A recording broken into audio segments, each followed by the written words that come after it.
what is your philosophy about breathing? Because I know there's so many different ways in which we describe how we breathe. Mhm. I'm curious if you'd be willing to share your thoughts on that. Sure. I mean, first of all, you're a pro. Let's just be honest. You're a professional breather. You've been doing it for a very long time if you're watching us today, and you're so skilled, you don't even notice it anymore. That's how highly skilled you are at it. And that's the basis for breathing on a wind instrument, is that you already know how to do it. Now, of course, playing the instrument is going to require more air than speaking a sentence. So there will be some differences. But when we think of breath, we tend to obsess on the flute of breathing in, but it's a twofold process. The in, the out, the in, the out. It becomes a really beautiful circular sort of energy in our playing, the life in our playing. Breath is life to us, right? So this idea of expansion on what we already do, maximizing. So we know that we want to breathe into our lungs, of course. If we know this, I'm curious why so many of us breathe in. When I'll ask somebody, what are you breathing into? They'll say, my stomach. And I like to just suggest that stomachs are for food and that lungs are for air. But I understand where that comes from. So the first thing is to just check our body from the ground up again.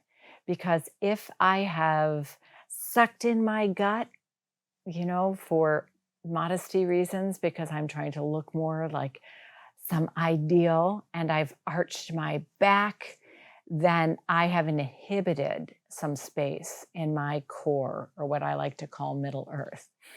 So what I would suggest is that we get that comfy and we get our spine lined up, and we feel really, that will always make us feel more lifted and light. And that to me is a great way to check myself.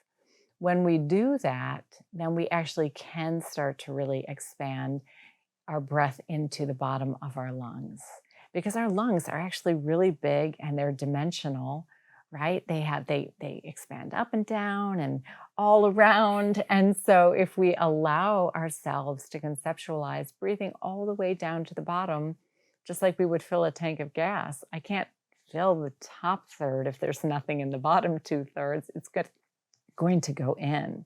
Let me get that sentence out again. It's going to go in.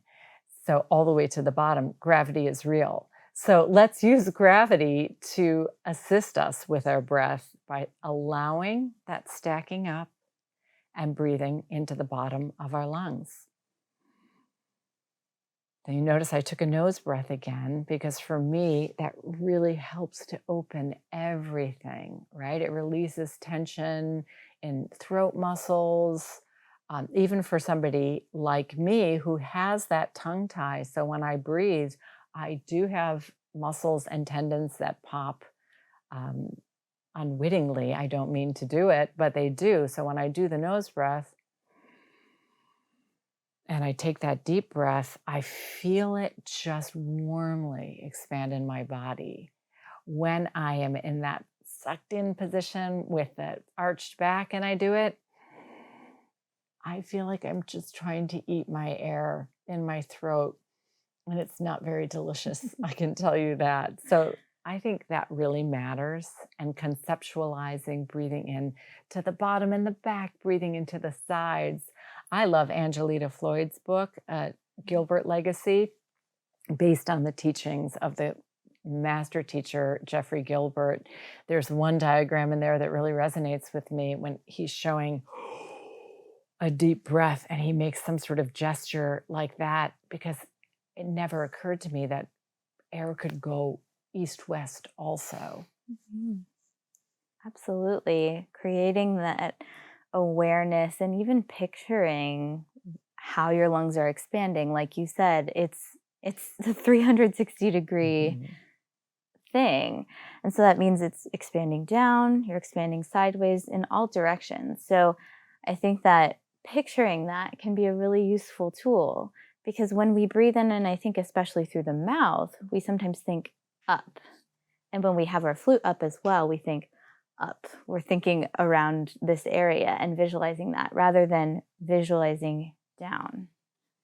Yeah, absolutely. And you notice we haven't yet.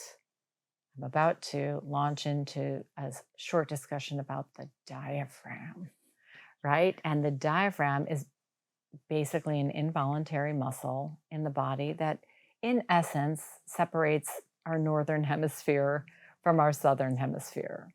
It's sort of, when we take a breath, it has a job to do, and it does it whether or not we want it to. And that's, I think of it as the body's belt. It just wraps around. And by doing so, without an arched back, especially by doing so, our organs on the southern hemisphere release down, creating some space. The body's belt says, hey, rib cage, I have you. I'm holding you and supporting you so you can do what you do, which is expand. Once the rib cage says, I'm expanding, then the lungs inside say, hey, thanks for all that extra space, rib cage. I can really spread out now. So it really allows us to take a 360 breath, right? A really full and deep and warm breath just by being in a conducive position. So when we say we breathe into our stomachs, I think what we really mean is that we've allowed space lower to accomplish that deep breath. So once we have sort of a healthy physical approach, a natural physical approach, I really want to go back to those nose breaths. I think they're just so useful. And I love the warming feeling. And so we can do hand breaths. Mm-hmm. You want to demonstrate a hand breath with a deep sound and then one with maybe a high sound? Absolutely. So a hand breath can be done by putting this part of your hand up to your mouth. And when you inhale and really fill from the bottom of your lungs, you're going to hear a whoosh of sound like this. And you can hear that really deep sound. And that actually gets a lot of air in your lungs very quickly. And I'm sort of making an O shape more than a like upward high shape. So if I do that into this, it does accomplish a similar thing, but I'm not feeling it filling at quite as much. Mm-hmm. So as we experiment with this, really using this as awareness tools. So what did that feel like around where the diaphragm sits, right, which is the bottom of the lungs? How did that feel? Really thinking, was there any tension when I did that? Did my shoulders go up? Really noticing, and maybe even doing this in front of a mirror would be helpful too. Mm-hmm.